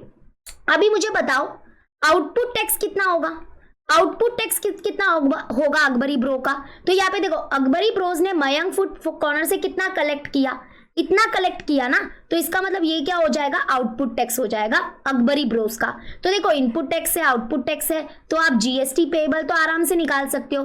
तो GST payable of Akbari bros is equal to output tax, output tax है 4500 माइनस आईटीसी, आईटीसी मतलब इनपुट टैक्स क्रेडिट, तो ये माइनस कर देना, आपको मिलेगा यहाँ पे 400। So this is the GST payable of Akbari Bros. और जब आप इसको माइनस करोगे तो यहाँ पे क्या आएगा, 9, 10, 11, यहाँ पे 300 रुपया आएगा। तो यानी कि यहाँ पे ये क्या होगा, जीएसटी पेएबल ऑफ अमीर एंटरप्राइज, ठीक है। और यहाँ पे देखो, क्या मयंक फूड कॉर्नर भी जीएसटी पे करेगा क्या, उसका भी जीएसटी पेएबल बनेगा क्या, नहीं। क्यों, क्योंकि यहाँ पे देखो मयंक फूड कॉर्नर के पास इनपुट टैक्स तो है लेकिन उसके पास आउटपुट टैक्स नहीं है। आउटपुट टैक्स मतलब क्या, GST collected at the time of sale, लेकिन उसने तो किसी को आगे बेचा ही नहीं, तो मतलब इसका जीएसटी पेएबल नहीं बनेगा। किसका बनेगा, अकबरी ब्रो का बनेगा और अमर एंटरप्राइज का बनेगा, ठीक है। तो यहाँ पे देखो जीएसटी पेएबल तो निकाल दिया, लेकिन यहाँ पे एक और एक चीज बोला है, क्या, सीजीएसटी एंड एसजीएसटी पेएबल भी बोला है। तो सीजीएसटी एंड एसजीएसटी पेएबल के लिए क्या करोगे, ये जो जीएसटी पेएबल है उसका आधा कर दो, आधा करेंगे तो यहाँ पे 150 रुपीज और 150 रुपीज हो जाएगा, 300 का आधा आधा 150 हो जाता है। तो ये हो जाएगा सीजीएसटी पेएबल और ये हो जाएगा एसजीएसटी पेएबल ऑफ अमीर एंटरप्राइज। वैसे ही जब आप इसका आधा करोगे जीएसटी पेएबल का तो 200 रुपया और यहाँ पे 200 रुपया, यानी कि ये हो जाएगा सीजीएसटी पेएबल एंड ये हो जाएगा SGST payable of Akbari Bros. तो ये है हमारा आंसर।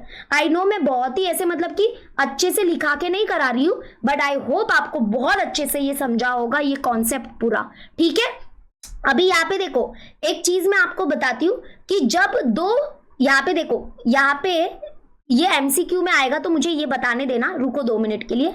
जब है ना, जब ट्रेडिंग जो है, ध्यान से सुनना, जब ट्रेडिंग ऐसे लोगों के साथ होती है जिसके पास जीएसटी आईएन है, जैसे कि देखो इसके पास जीएसटी आईएन होगा, इसके पास जीएसटी आईएन होगा और इसके पास भी जीएसटी आईएन होगा, मतलब goods and service tax identification number होगा। तो जब दो ऐसे ट्रेडर्स के बीच में ट्रेडिंग होती है जिसके पास जीएसटी आईएन नंबर होता है तो उसको बोलते हैं B2B, business to business trading हो रही है। वैसे ही इन दोनों के पास भी जीएसटी आईएन नंबर है तो इसको बोलते हैं B2B, यानी कि बिजनेस टू बिजनेस ट्रेडिंग हो रही है। लेकिन यहाँ पे देखो रिटेलर के पास तो जीएसटी आईएन है लेकिन कस्टमर के पास जीएसटी आईएन नहीं होता है, मतलब goods and service tax identification number नहीं होता है। तो जब ऐसे दो लोगों के बीच में ट्रेडिंग होती है जिसके पास, मतलब एक के पास जीएसटी आईएन नंबर है दूसरे के पास नहीं है, तो उसको बोलते हैं B2C, मतलब बिजनेस टू कस्टमर ट्रेडिंग हो रही है या बिजनेस टू कंज्यूमर भी बोला जाता है। तो ये एमसीक्यू में आ सकता है, बस इसको आप ख्याल में रखना, ठीक है। क्लियर हो गया, एवरीवन क्लियर? तो आई थिंक आपको ये बहुत अच्छे से समझा होगा। और एक बात यहाँ पे ध्यान रखना कि यहाँ पे है ना, इस क्वेश्चन में ना डायरेक्टली जीएसटी का प्राइस दिया हुआ है, तो डायरेक्टली जीएसटी का प्राइस दिया हुआ है ना तो हम डायरेक्ट कर पा रहे।